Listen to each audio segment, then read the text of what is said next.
What happens when a bill claims to protect public safety, but the very agencies enforcing it leave civilians dead and unanswered questions behind?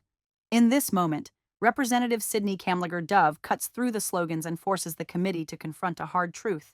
Oversight delayed is justice denied.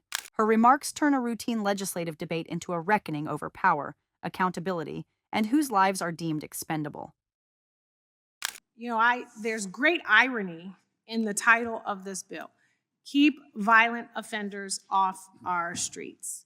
And that is, in fact, what we are talking about. I've listened to a number of my colleagues on the other side of the aisle reference Miss Renee Good, saying they don't know if she posed a threat. We don't know what she was thinking. And the fact is, we'll never know, because she's dead, because she was killed, because she was murdered. And an ICE agent did not use de-escalation tactics.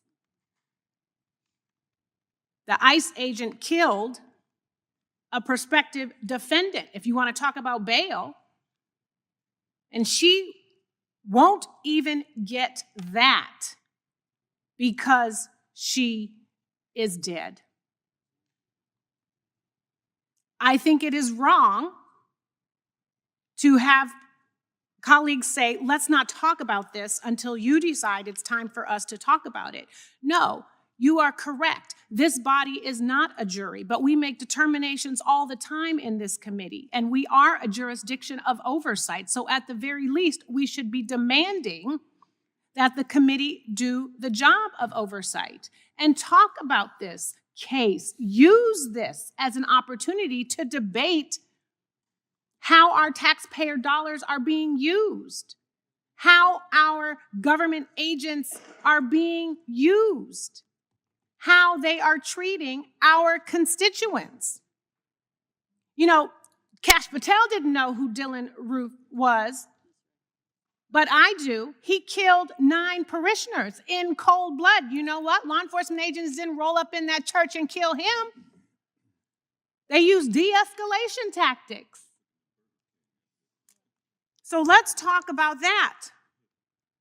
I have sat on these kinds of committees before when I was in the state legislature, and I was watching that video of what happened to Miss Good, and I was triggered all over again. As a Black woman with a Black husband, with Black children, I have different kinds of conversations than many on this dais about how we have to take extra precautions. And I am a member of Congress.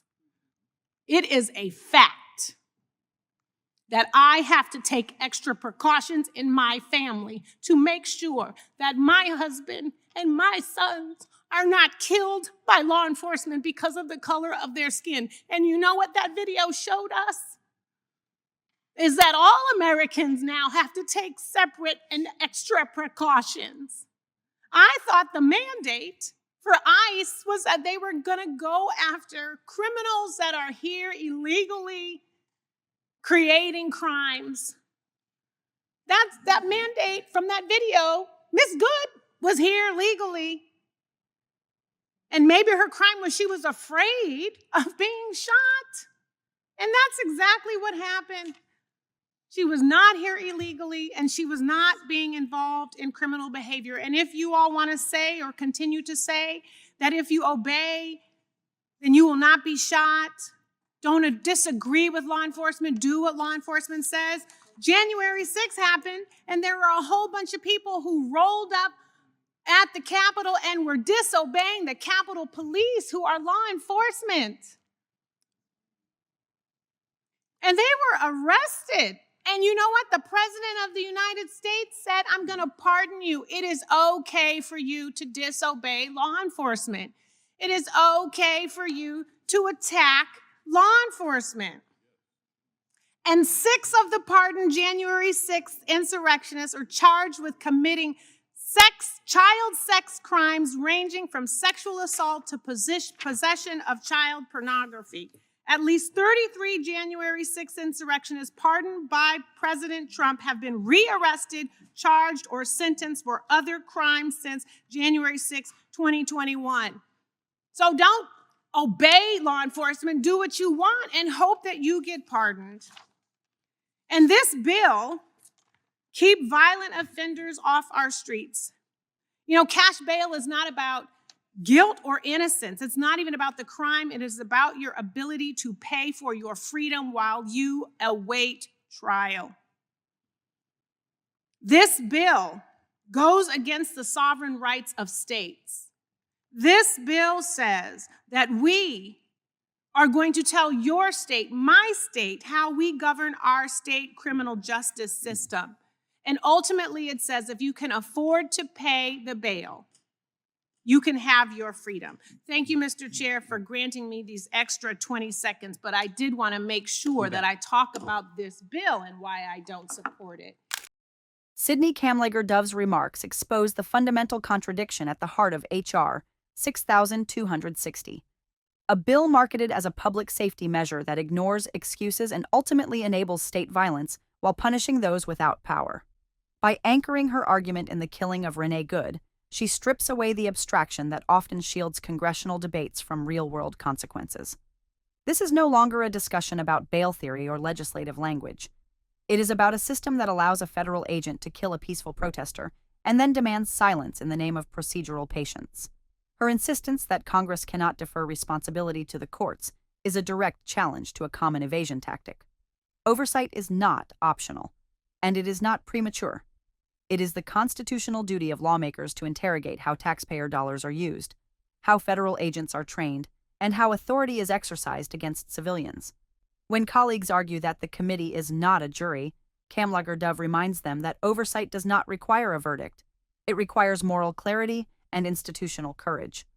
Waiting in this context becomes an act of protection for power rather than a safeguard for justice. The comparison she draws between Renee Good and Dylan Roof is not rhetorical excess. It is an indictment of selective restraint. Law enforcement demonstrated patience, planning, and de-escalation when confronting a white supremacist mass murderer, yet lethal force was immediately deployed against a woman engaged in protest. That disparity cannot be explained by threat level. It can only be explained by unequal valuation of life. Kamlager-Dove forces the committee to confront the reality that de-escalation is not inconsistently applied because of chaos or confusion, but because of choice. Her personal testimony deepens the indictment. As a Black woman, a lawmaker, and a mother, she describes a reality in which precaution against law enforcement is not paranoia, but a survival strategy. The chilling implication of her remarks is that the fear once confined to marginalized communities is now expanding outward. If a peaceful, legally present protester can be killed without accountability, then no civic participation is truly safe. The social contract fractures when obedience is demanded but protection is not guaranteed. Kamlager-Dove's dismantling of the "obey and you'll be safe" narrative reaches its sharpest point when she invokes January 6th. Here, violent defiance of law enforcement was not only tolerated but rewarded through pardons, while peaceful dissent is met with bullets and detention. The message this sends is unmistakable. The law is not enforced uniformly, and loyalty to power matters more than conduct. H.R. 6260 operates within this same moral inversion, claiming to remove violent offenders while expanding the mechanisms that criminalize poverty, dissent, and vulnerability. Her critique of cash bail brings the argument full circle. Bail is not a measure of danger, guilt, or justice. It is a measure of wealth. By federalizing bail policy and undermining state sovereignty, H.R. 6260 entrenches a two-tiered system where freedom before trial is reserved for those who can afford it. Combined with aggressive federal enforcement, the result is not safer streets but a quieter society, one where protest is deterred, resistance is punished, and accountability flows in only one direction. In the end, Kamlager-Dove's warning is institutional, not ideological. A government that kills first, investigates later, and legislates silence into place cannot credibly claim to defend liberty. A Congress that refuses oversight while expanding enforcement power is not protecting public safety. It is insulating itself from consequence. H.R. 6260, viewed through this lens, is not about violent offenders at all. It is about control, compliance, and the narrowing space for democratic dissent. And the cost of that choice will not be paid by those in power, but by those whose voices, bodies, and lives are most easily erased.